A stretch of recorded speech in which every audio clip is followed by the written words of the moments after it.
Hope Channel, changing lives.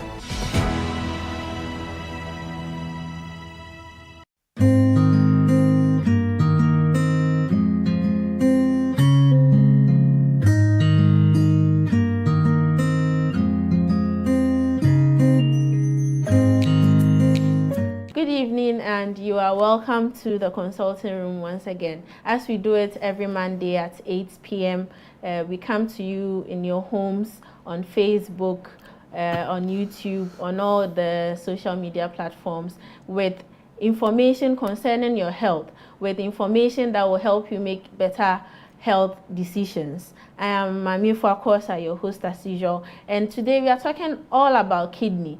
It has become so common to hear people complain about knowing somebody who had a kidney issue, who had to, some people even go as far as going to other countries for kidney transplant, being on dialysis. There are a lot of questions we all have, and today we are blessed to have with us in the studio Mr. Sebastian Benyi. He's a nurse at the 37 Military Hospital, the renal dialysis unit.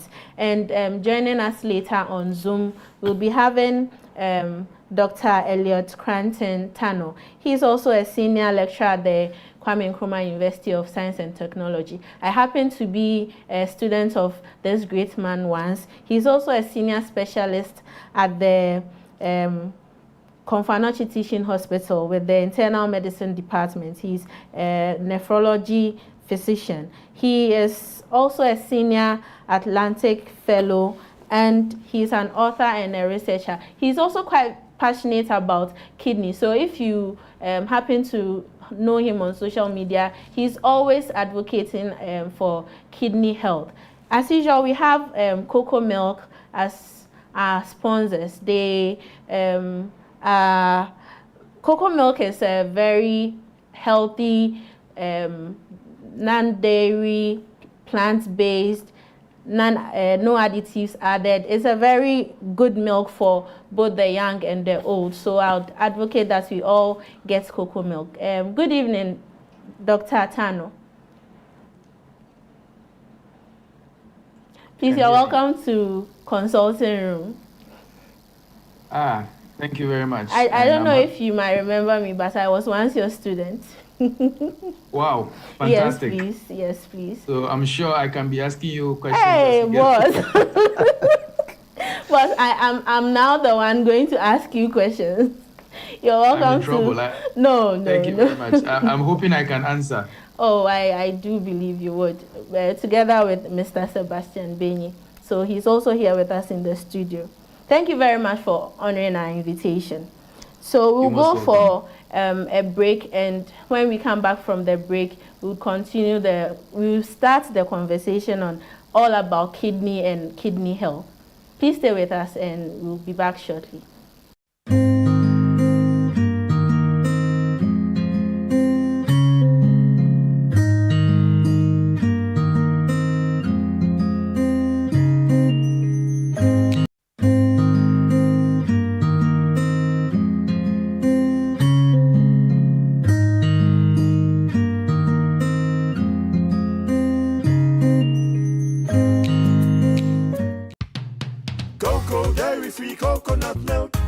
Dairy-free coconut milk. It's a fully plant-based milk, non-curdling in tea or coffee, and it's a lovely treat with any breakfast beverage or meal. It contains calcium and vitamin D2 for strong teeth and bones, and vitamin B12 to help boost your blood for vitality. Cocoa is 100% vegetarian and is approved by the Vegetarian Society of UK. It's also lactose and dairy-free, which is good even for people with lactose intolerance. Cocoa, get one today. Cocoa dairy-free coconut milk. Nature's health at your doorstep. For bulk purchases, contact 027-444-0180. This advertisement has been vetted and approved by the FDA. Cocoa dairy-free coconut milk.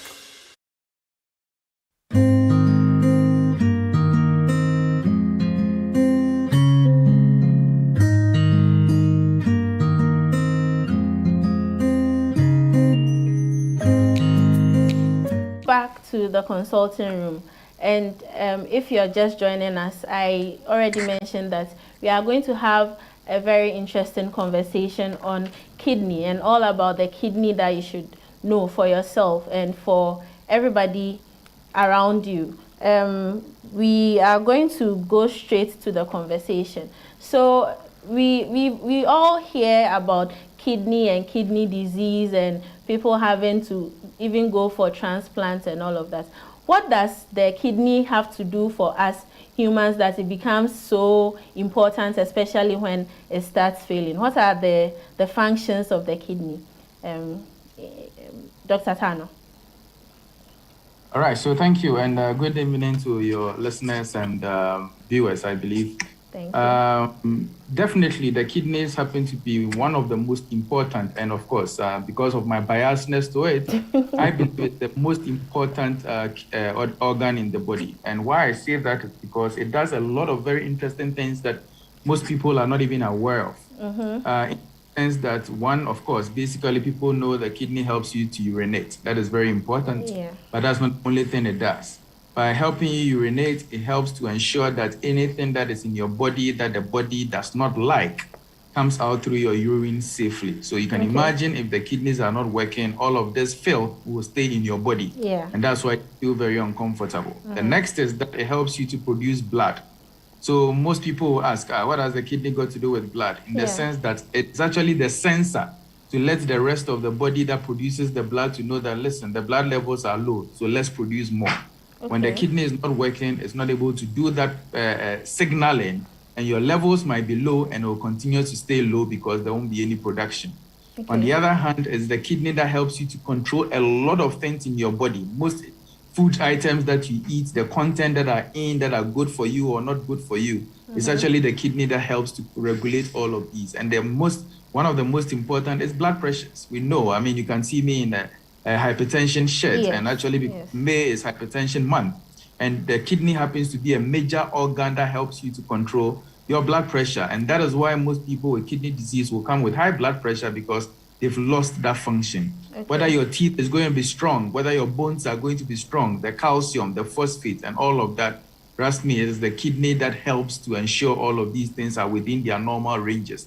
And that is why when the kidney is not working, it's such a big blow to the body. Okay, Thank you. Basically the kidney is helping us live. That's what you are. It's a super organ, man. Okay. Mr. Benny, any additions? Or? No, doctor has rightly summarized everything for us. So you rightly said that this is the main function of the body. So once the kidney is down, it affects other parts of the body too. So we need to take very much attention about our kidney. So how many kidneys does everybody have? So we have 2 kidneys each. And everybody is supposed to have 2? Yes, unless maybe there is a defect somewhere. But naturally, by birth, everyone is supposed to have 2 kidneys. Okay, so if everybody has 2 kidneys and someone's kidney gets spoiled, and you have to go and take one of someone's kidneys, are you not harming the healthy person too? Or we don't have anything to be worried about concerning that? All right. So just to add to that quickly, yes, it is true that majority of us supposedly have 2 kidneys. But I would say quickly that it's not everybody who is privileged to have 2 kidneys. In fact, there are some people who are born with 1 kidney. There are some who are born with, both kidneys, but then one is in a place that doesn't make it develop well. And indeed, you have some people with one of their kidneys in their pelvis and all, and you realize that with time, that kidney will shrink away, and it's only actually the one that is there that will help the person to survive. And it's actually based on this notion. That is why, like you rightly said, we are able to convince somebody to donate their kidneys for somebody else, because we believe that though the 2 are there for us, it is possible you can live adequately without any problems with 1 kidney. And indeed, you have a full life as you're supposed to. You have a full life as you're supposed to, provided, of course, you take very good care of yourself. The point is that it is actually one of the reasons why we can actually convince a wife or a husband or a brother or a sister that, listen, your family member or your husband or your wife has kidney disease. I mean, and to lengthen this person's life, you can actually give one of your kidneys to the person. Before we do that, we would have to ensure that both of your kidneys are functioning adequately. Because for all you know, you think you have 2 that are working well, but maybe they not. So we need to, and that is our job, to ascertain that, both are working. Okay. And trust me, if we ascertain that both are working, you can safely take one out and be able to live fully with other. I have a lot of patients, but they actually don't come for reviews anymore because when we keep checking kidney function after a transplant, they are fine. They actually don't think they need to come and see a doctor. So it's only one who has received the kidney who keeps following, because he needs to keep taking medications. Okay, that's very interesting to know. So at least this would encourage people who are hesitant to give their kidneys to actually give them out.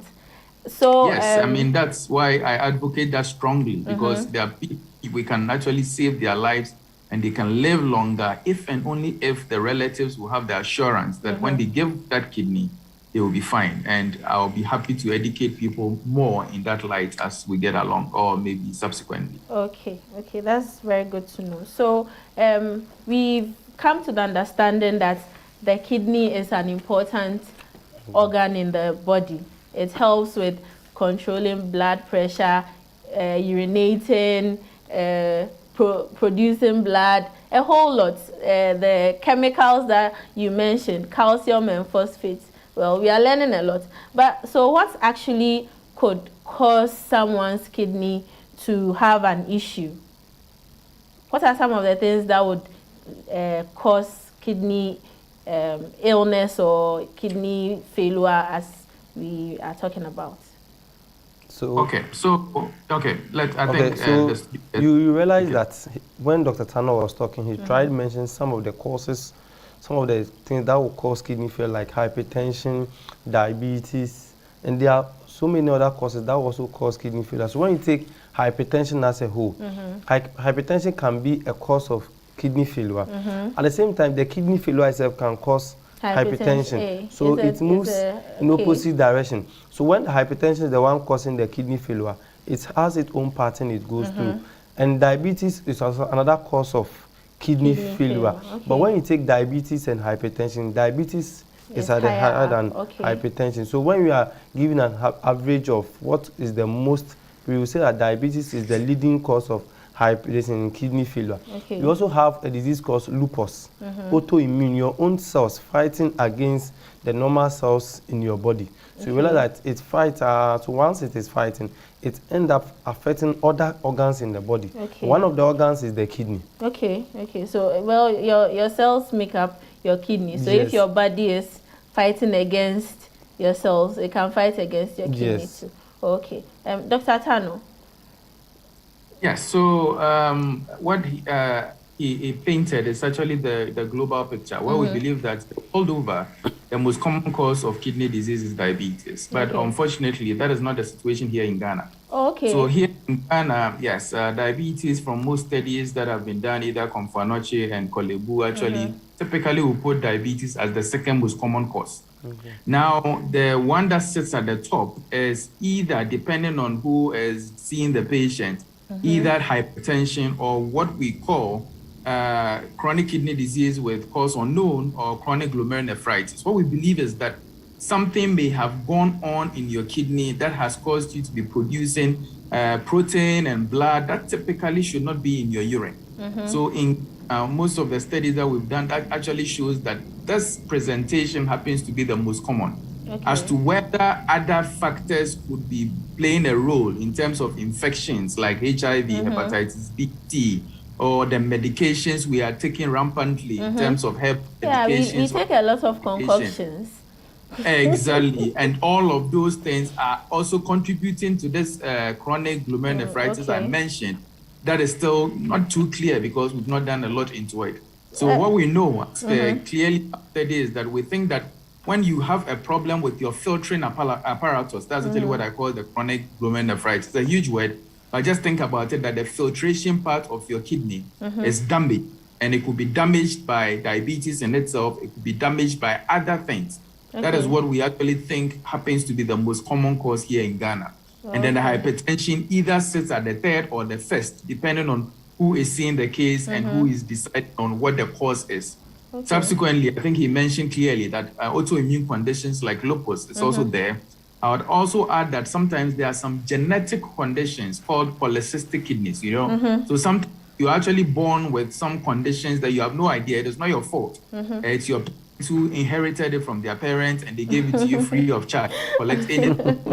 Where now you grow and then you realize that, as you are growing, there's this fluid collections in your kidney and your kidneys continue to grow big, and their functions continue to go down, and invariably sometimes you end up on dialysis. Okay. And indeed, what we also know is that sometimes, various forms of obstruction. So you have made the urine, but for some reason, the urine is not coming out of your body and it is staying in the body because the, the tube by which it's supposed to come out, either your prostate is blocking it or some other condition is blocking it, can also invariably lead to kidney disease. But I think the major ones are the ones we've talked about: the hypertension, the chronic GN, the diabetes, polycystic kidney, autoimmune conditions. And like I've mentioned earlier, infections like HIV, hepatitis B, C, syphilis, and all of that can affect the kidneys. Let's not run away from the herbal medications, the orthodox concoctions, all sort of things, aphrodisiacs, alcohol,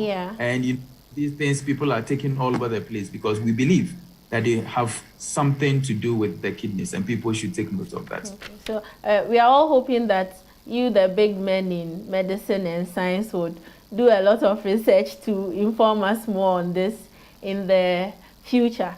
So there's this, I don't know if you've noticed, now on all the social media platforms, we see people doing crowdfunding to get money to help somebody, and most of these people, they try to get the money to help them with either dialysis or kidney transplant, young people in our country. Why is this thing coming up? Because we used to think when we were younger that most of these chronic conditions come about when you get older and your body is getting weaker and weaker. But why are we having young people getting these kidney issues, Mr. Benny? So you realize that from where I'm coming from, monthly you're able to see between 15 and 17 people being diagnosed of CKD. Okay. And when you look by CKD, you mean chronic kidney disease. And when you look at the age range, it is between 30 to 40. That's quite young. So you realize that it's the youth who are suffering from this. And doctor rightly said that what we eat, how we live our life. Because you realize that those people who are all coming, you come and they are being diagnosed of hypertension. You ask them, do they know?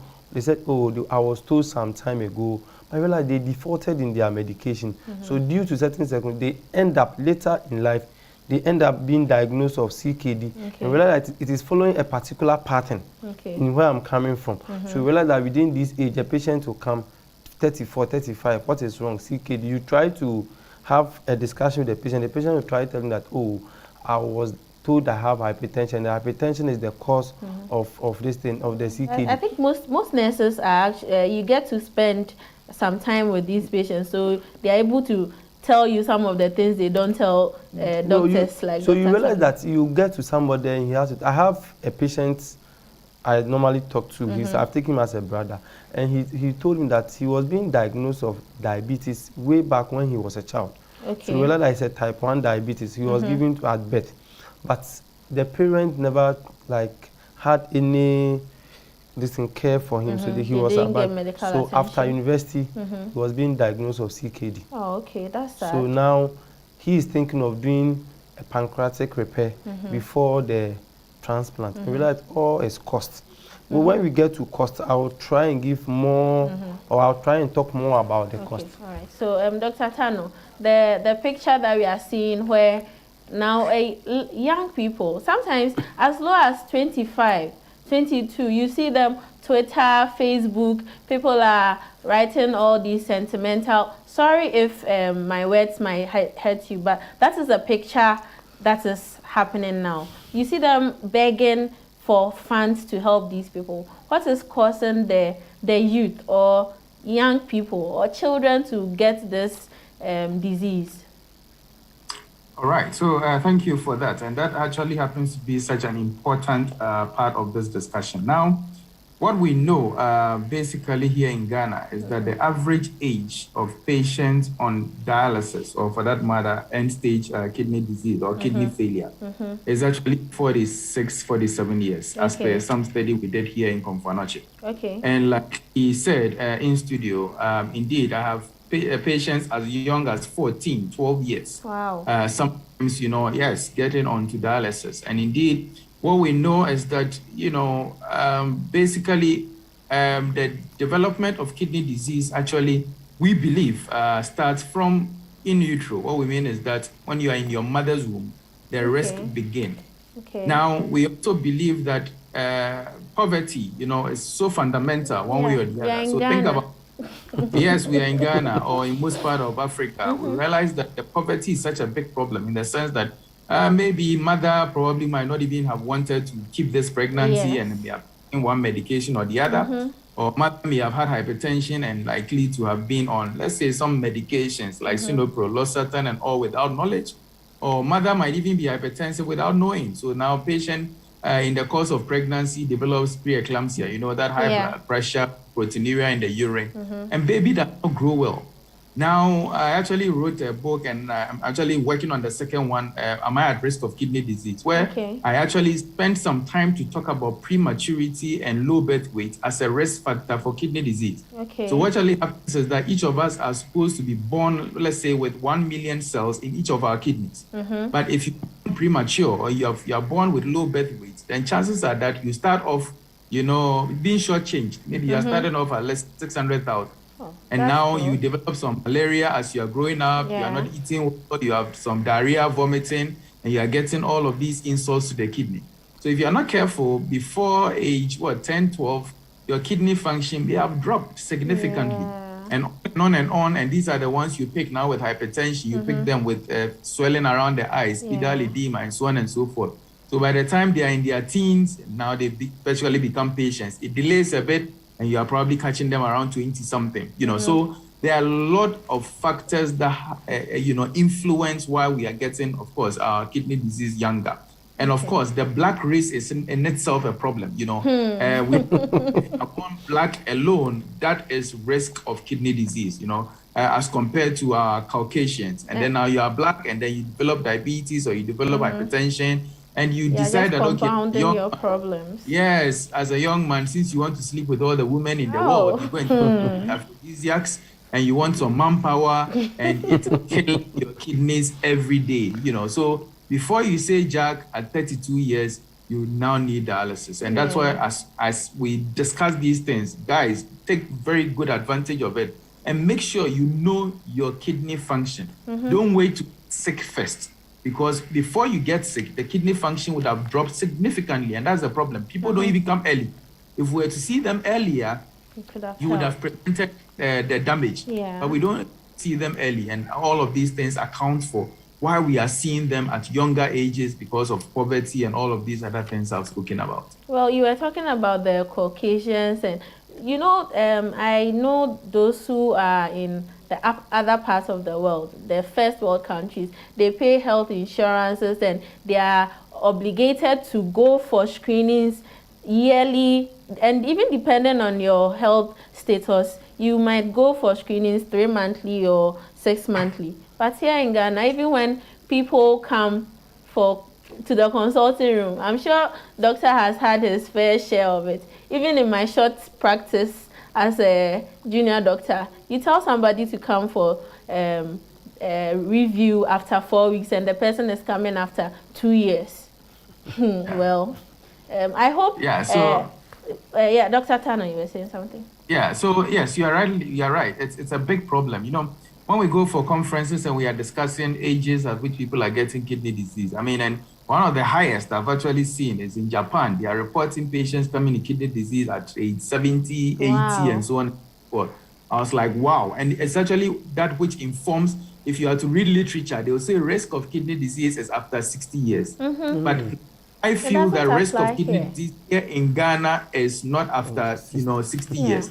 It's definitely now around 40 years, because of what we have now. So that's why we need to look at our literature carefully to be able to interpret things, because our situation is really different. And you are right. I mean, people are obligated with insurance to ensure that they get regular checks. But you and I don't have that. No. And indeed, I started my advocacy. Anytime I go to a church or meet any group, one of the very common things that came up is that, look, if we want to come to the hospital to get our kidney functions checked, you know, how will that happen? Wouldn't they sack us because we are not keepers?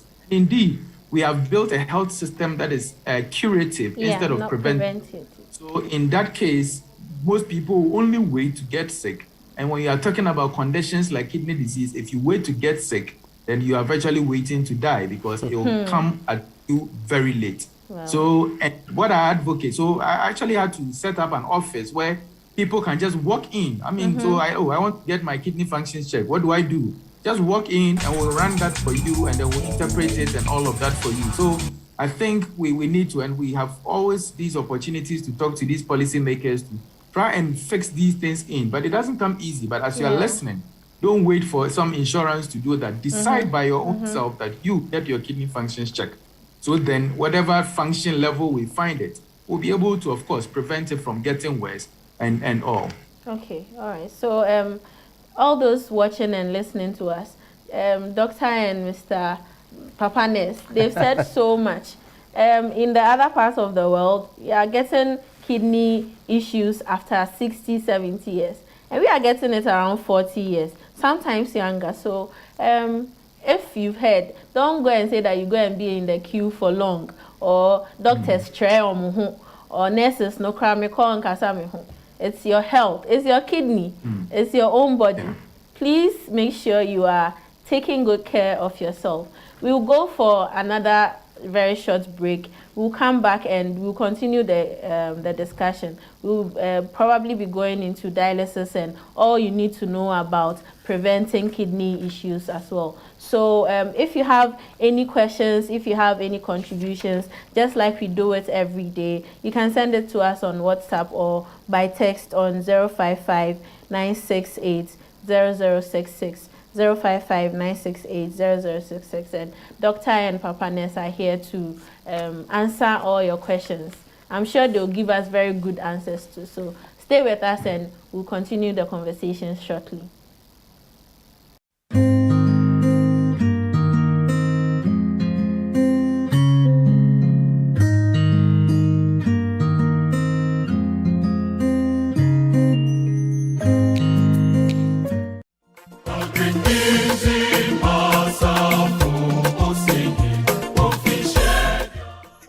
Years ago, and then Yamedi Seventh-day Adventist Church, Ebedria Agrek in Zima Krodium. A basse abaya dia shepherd, the name and yini adore. I'm a pagan Yamidi, na Krodian in Patamunso and some faso.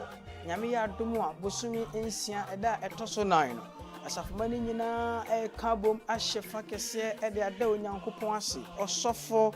Penny Boachi, or no train, or software yaw as a maquate, mediaso, issue naswa, or software yami to me moo, or Beccasaria chair, or sa, a demuno, or software blood on call, brave criminal year at Juma or in general conference. Assemble to a dasso, no year, celebrating 45 years of God's faithfulness. The attitude, any anything, I did sway in our Ebajuma Dinobi. Regional Minister, Honorable Simon Osei Mensa, Nanan Cancer Board do Ayabuafo, Agrek in Zamahene. KMA boss, Honorable Sampine, Wadaso MP, Dr. Kingsley Yako, Wadaso MCA, Richmond, Agenim Boatin. Yami sure so beba, Nina Yabum, Ayu Yanko Point.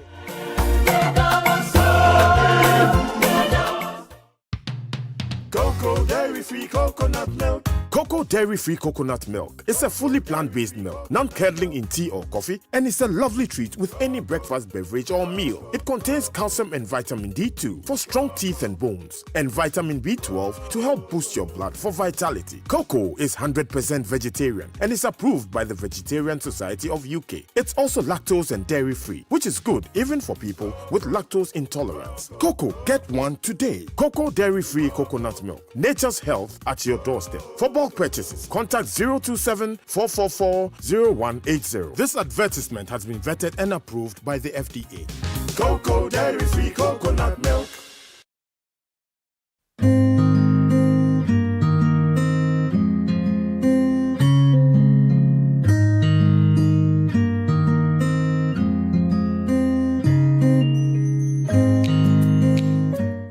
welcome back to the consulting room. You see, the conversation is interesting, so I'm saying you are welcome back to the conversation. Anyway, you're welcome back to the conversation and the consulting room.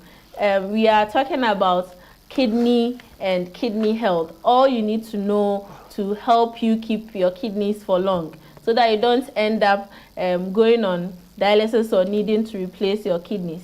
We've spoken about the functions of the kidney, from urinating to helping you with your blood pressure and all the other little details. We've spoken about what causes somebody to have kidney issues, and we've also gotten some enlightenment about how we as Africans or blacks are getting kidney disease at younger age. And we are going to continue the conversation. Later we'll learn about how to prevent or how to help ourselves not to get kidney issues. We have here in the consulting room Dr. Elliot Tano. He's a senior specialist physician. He's a nephrologist at Konfanoche Teaching Hospital, and he's a whole lot of things. He was my lecturer in school. If you are just joining us, yes, I'm very proud to have him as my lecturer. And Mr. Benny, he's Papa Nurse at 37 Military Hospital. So we'll go right back to the conversation. Yeah, Dr. Tano, you mentioned that you have a second book coming up. Can you tell us about the first book, please? All right, so thank you very much. Yeah, the first book is actually basically what we are discussing now, like how to prevent kidney disease. I mean, so I noted quickly how common, of course, like we are discussing, kidney disease was, and I realized that all people need to know are very basic things, and they can go to a large extent to prevent themselves from getting kidney disease. So I in virtually 10 most common things I think everybody should know. And these were taught from my interaction with people when I go to church, when I'm in my consulting room, when I'm interacting with people. And the basic things I feel like, okay, all this information are things that people should know about, but nonetheless, they don't know it.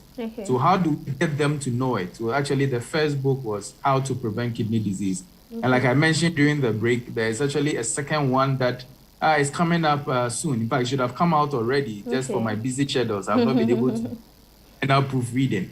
But I think we are about done with the final proofreading. And this time around, I call it, Am I at Risk of Kidney Disease? And this time, I'm talking about 20 common risk factors. And when people read these, they will get to know that, listen, as you sit aloof, you might have one risk factor or the other that might end you into getting kidney disease. So you should check your kidneys and know all the preventive tips to ensure that you don't get kidney disease. So you got to watch out, and you can start pre-ordering. Like you said, on my Facebook wall and all, there's a lot of information, and probably before the end of it, I'll share a number that people can call if they want to pre-order or something. I was just going to ask, how do we get the one you've already written, and how do we get the one that is upcoming there?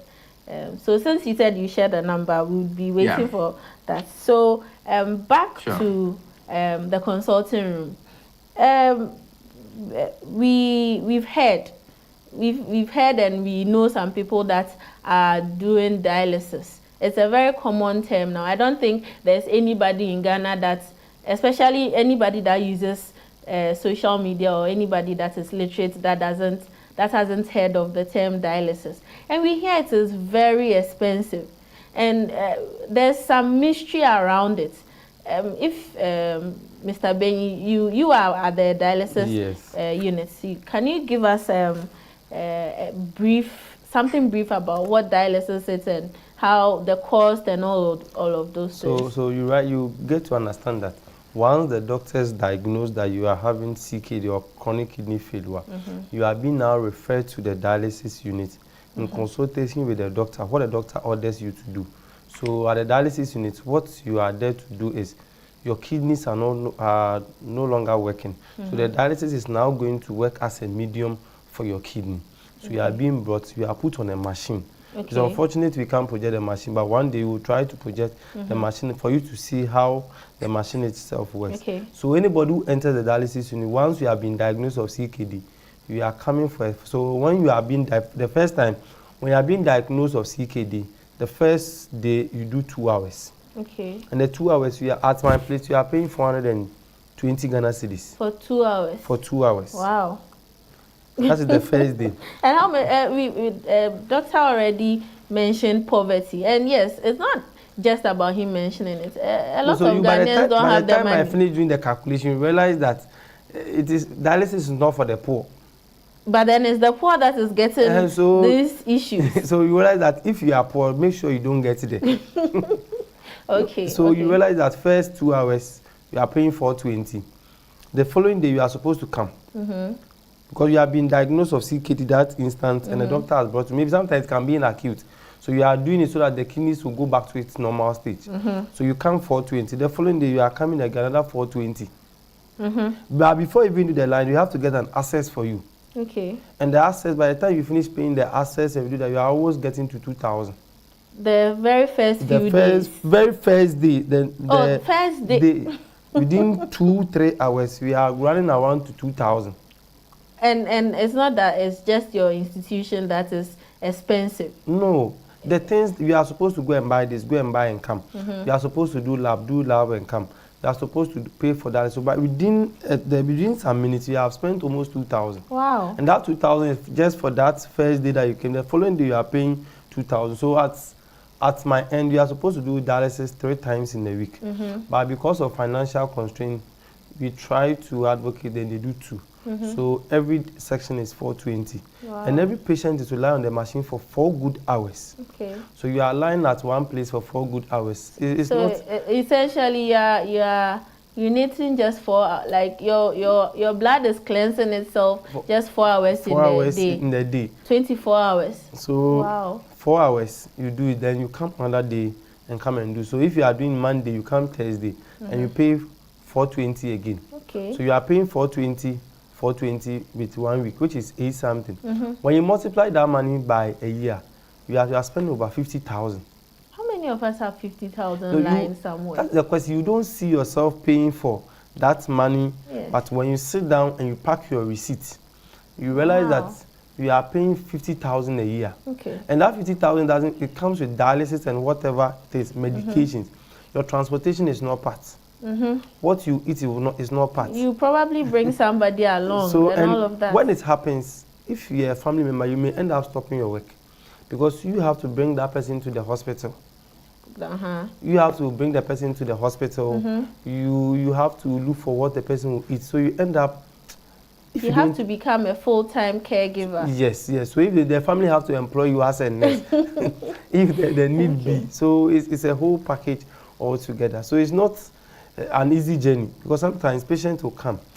Today, it's not good. So you ask the patient why. He's not getting money. Okay.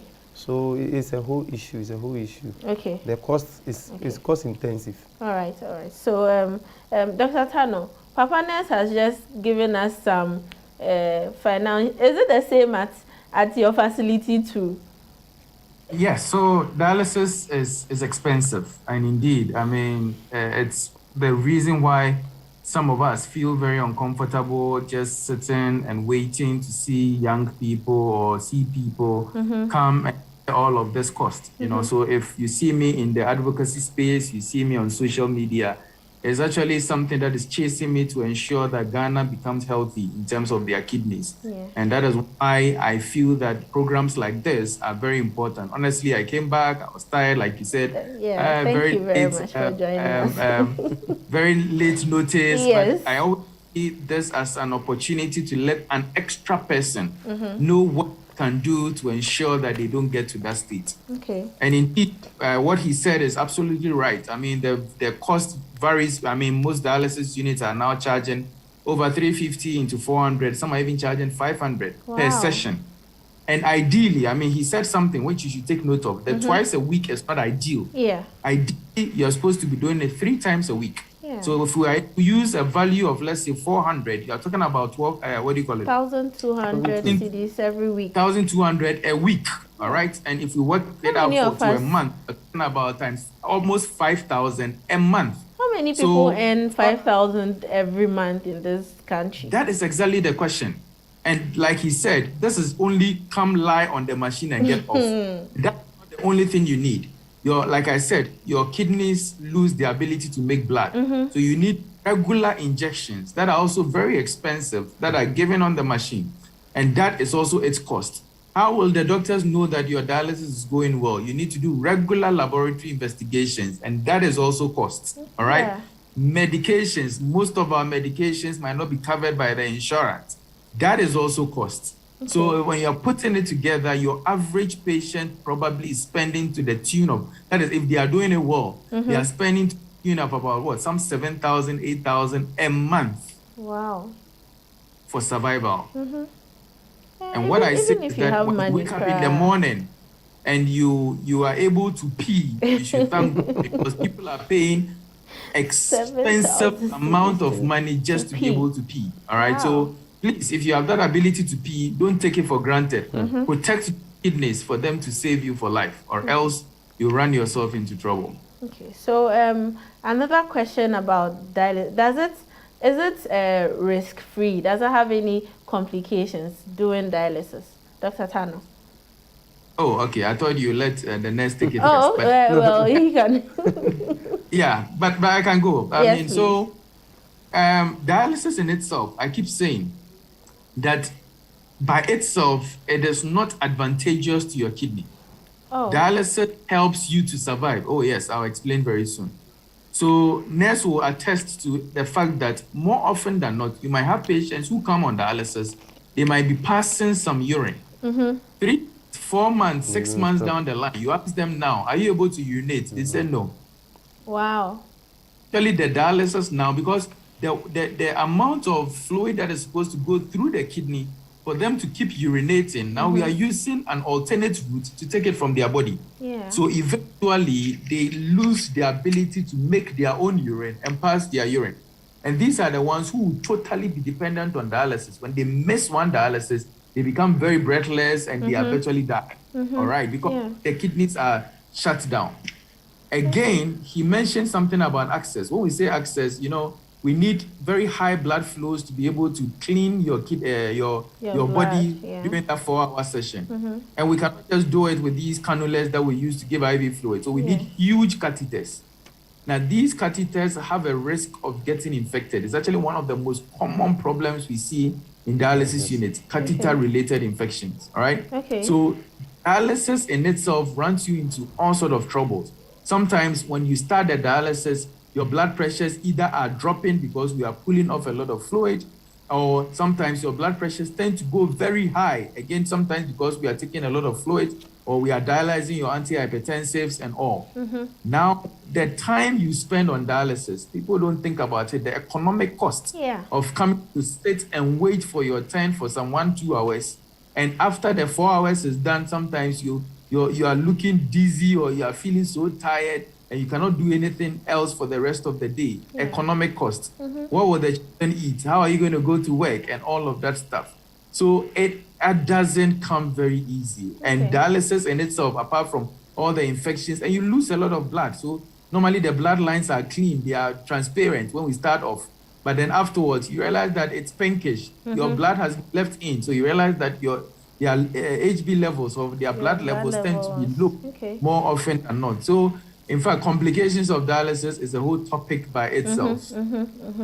Well, viewers and listeners, I'm taking my 2 cents. I don't think I will wait to get to that stage where my kidneys, a machine will now have to function as my kidney. And I don't think I would want to be a financial burden to my family, because how much money do I make monthly to afford? Wow. And even with this, it's not as if it's foolproof. Doctor is telling us that there are a lot of complications. Anyway, do we have the facilities available in country, and are they readily available, the facilities for dialysis? Oh, yes. 37 is doing dialysis. Now, you realize that majority of Ghanaians are now getting to know what dialysis itself is. So people are now setting up dialysis units, dialysis centers nationwide, and you could really see that they are doing well. But just that it needs to be streamlined, so that, because sometimes people go certain place, and when they come to your family, that they are bringing complications. So I think Dr. Tano being here maybe they can put those measures into place so that those centers will now be streamlined. Yeah. So that those complications that sometimes they end up getting, they will not end up bringing it to the peripherals, like the referral center, so that you will get some check and balance with the new dialysis centers, because you realize that the dialysis itself is not a problem, but the cost involved. Dr. Tano rightly said the access. There is one called AV fistula. When you are to go for AVs, we are talking about 2,000, 3,000 for that access. So if someone is able to raise 3,000 to go and do an AV fistula, and someone's careless or someone's careless will end up destroying someone's access. Yeah. It's Yeah. because we know that 3,000 at that moment. Sometimes you even telling relative that, oh, you've done a femoral for you, we are now moving it to your neckline. Now it is next for you to go to your hand. By the time you leave from your femoral to your hand, you have spent over 10,000. Wow. So if someone should end up spoiling your access, it's really a mess. So Dr. Tano, please, I would like if there can be checks and balance with this new dialysis centers that are coming. Maybe it will help us. So you see, I said today we're going to have a very interesting conversation. We are getting a lot of questions, so we'll just go to the questions from our viewers and we'll see how to help them. So the first question is from Irene. She says she's asking if all people diagnosed of early kidney disease progress to the end stage kidney disease. Dr. Tano. Okay. Yeah, so the good news is that developing kidney disease is one thing. Developing kidney failure is also a totally different thing. When we talk about dialysis, we are talking about those who have gone into failure, right? But averagely, in fact, if we are to assume our population is about 30 million, there are about some 13.3% of Ghanaians, you know, with some, chronic kidney disease. That comes to about 4 million Ghanaians. Wow. Now, is the chronic kidney disease, which you and I are at risk of. But if you get the chronic kidney disease, it's not a death sentence, right? So you can actually take very good care of yourself. If I actually have a patient who is about, should be about 70 or so now, and I've seen him, in fact, when you work up his GFR or you work up his function of his kidney in terms of percentage terms, he's actually been in stage 5, which is the last stage, for the past ever since I came back from 2016 up till now.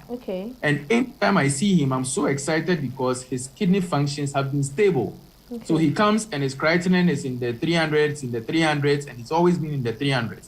When he shoots it up to, let's say, 500, we look for why, and we bring him down to 300. And I'm happy if I keep telling him that I feel it is something else that is going to kill him and not necessarily, you know, the kidney. So the chronic kidney disease alone does not necessarily mean you're going to end up on dialysis.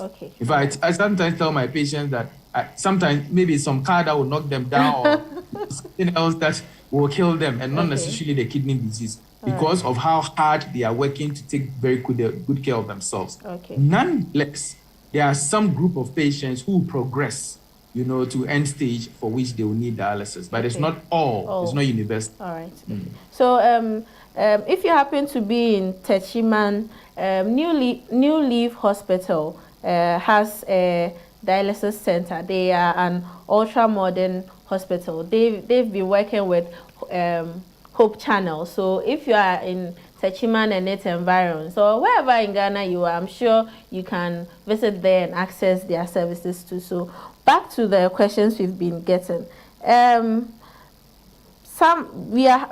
We've gotten about 3 questions concerning the use of herbs. So the basic question is, should we refrain from using herbs or herbal concoctions? We have about 3 questions in that line. Papa Ness. This question, this one there. You're running away from it. Dr. Tano, can you help us with the herbs? Because we all take herbs. Yes. So I think I'll start off by saying that, you know, I think there is a lot of benefits that one can get from the use of herbal medication. Nonetheless, people should not always conclude that because something is herbal, it is safe. Okay. Normally, when I talk about herbal medication and its safety, I liken it to, I mean, we all eat banana, right? Yeah.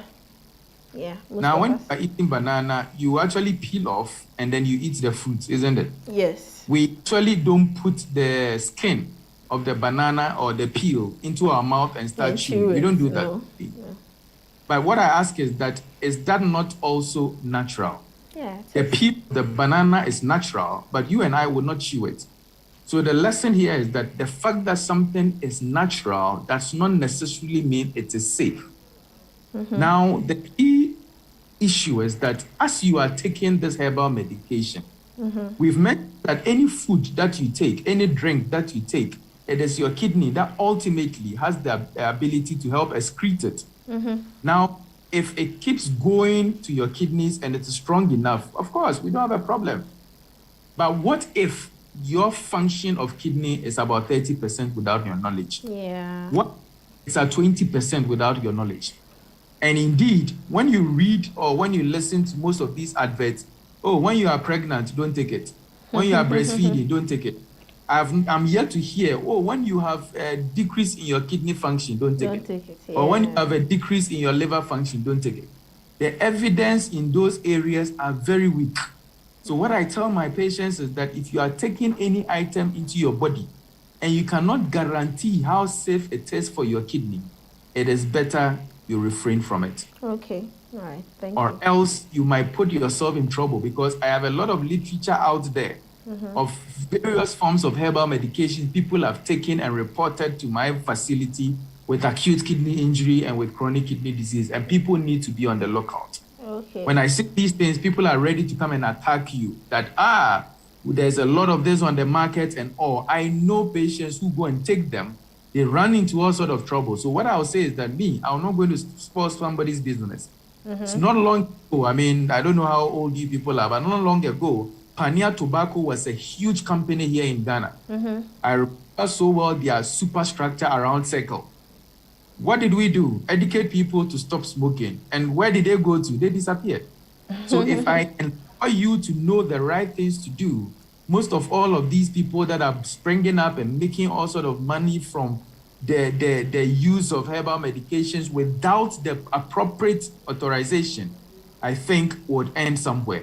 Nonetheless, I would quickly say that there's a lot that is going on at Mampong and KNUST, to learn more about these medications, and they can mention that, oh, indeed, okay, there are some of them that might have side effects. But that person who comes to sit in that VIP, or that person who you meet at the marketplace will tell you, as for his medications, they are not without side effects. Please watch out. Okay. All right. Thank you very much, Dr. Tano. This is from Kweku. He says he sometimes feels severe pain in both flanks of his body, and it sometimes comes with nausea, chills, and back pain. He went for checkup, but he was told his kidneys were fine, but he's still feeling the pains. Should he be concerned about his kidneys? Okay, so I'm not sure what exactly they did to conclude that the kidneys were fine. Mm-hmm.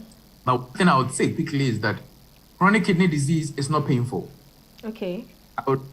Chronic kidney disease is not painful.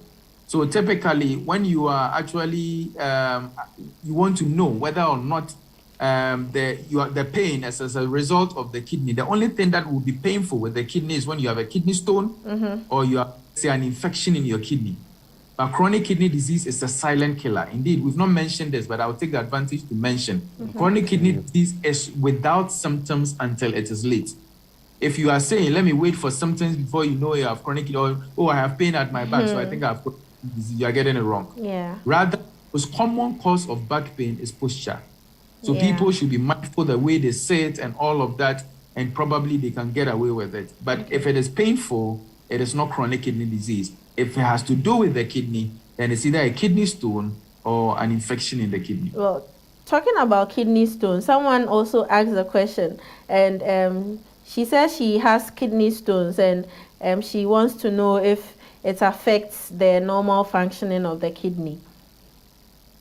It actually does, So just today, I actually saw a patient who has kidney stones in both kidneys.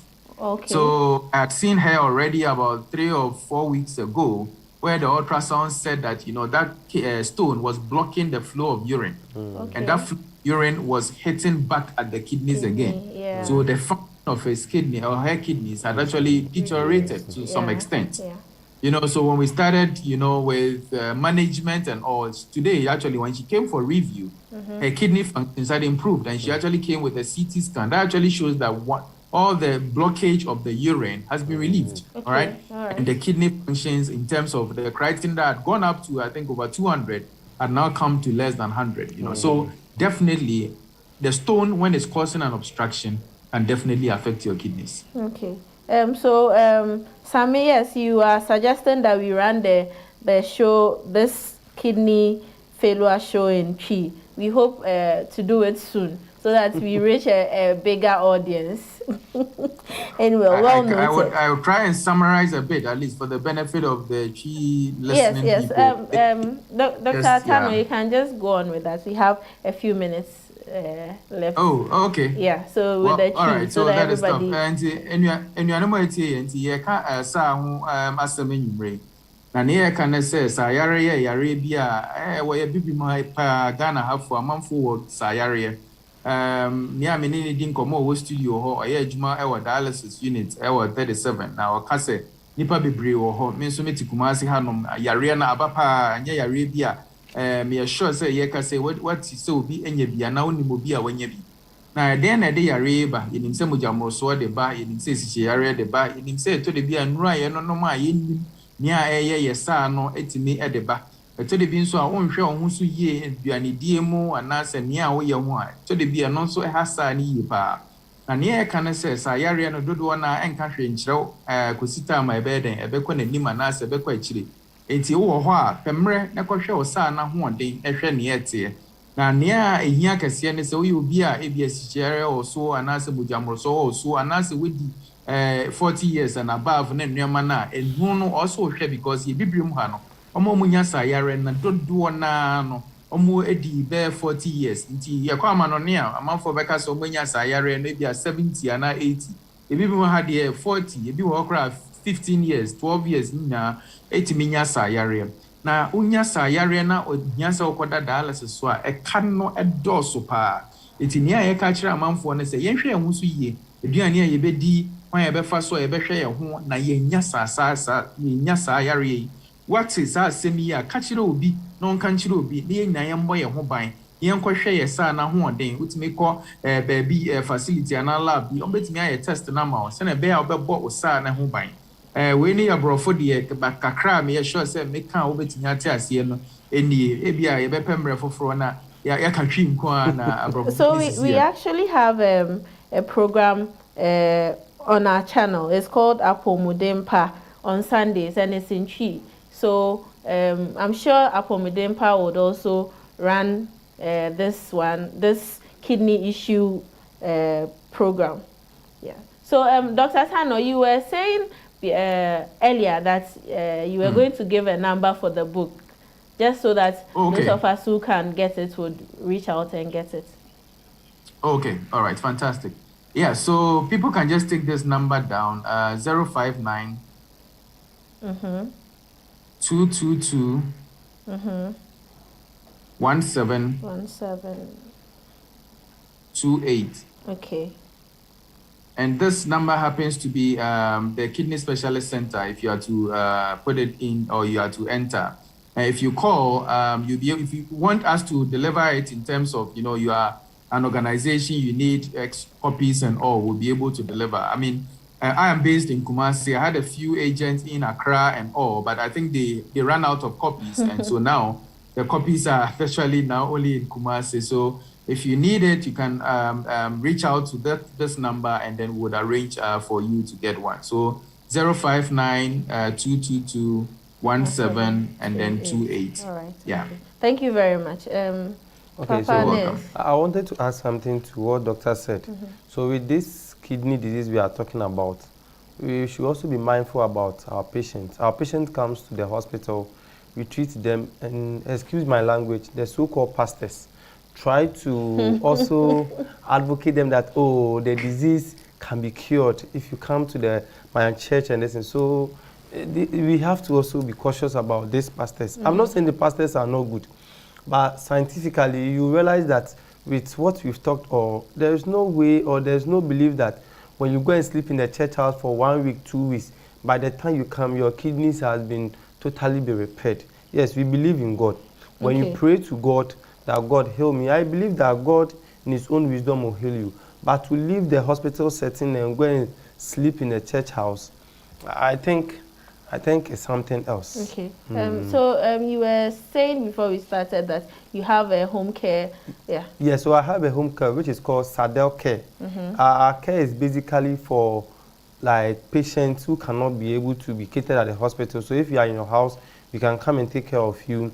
If you are in the hospital and you don't have time to cater for your patient or your relative and you want people to come and cater for them in the hospital, has to bath them, we are available. And maybe you have a wound to which you can't move from your house to the hospital and you want a special treatment, we are there to come and help you. So our numbers are 020 91 51 802. Okay. The second one is 020 252 1704. All right. Okay. Thank you very much, Dr. Tano and Mr. Benyi, Papa Doctor and Papa Nurse, for giving us this. It's been a 1 hour as usual, but it feels like we spoke for barely 30 minutes. Thank you very much for all the information you've given us. I hope that we have another time where we can talk more about kidney issues, and would be pleased to have you both on the show again. If there are any last words again, before we quickly run now. So I would say that kidney treatment is expensive.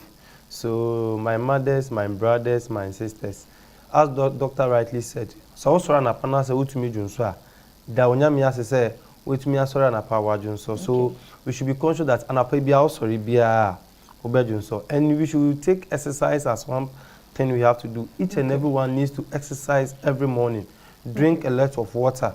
The way we have steady people we call to go and chill, we should create groups that we can also go and exercise. If it's 30 minutes walk, I think it's better and eat more fruits. All right. Okay. Dr. Tano, a quick conclusion. So thanks for the opportunity once again. And indeed, whatever we've said today, people should take note of the fact that kidney disease is real. It's with us. It's very expensive. I keep saying our kidneys is all we have, so we need to protect it with all we have. Okay. Thank you very much. Thank you very much, Dr. Tano and Mr. Benyi, for today. And thank you, our viewers, for being delightful viewers as well. We will come back next week with another very interesting conversation. So do well to join us next week at 8 p.m. It has been Mami Fakosa in the consulting room. Have a good night.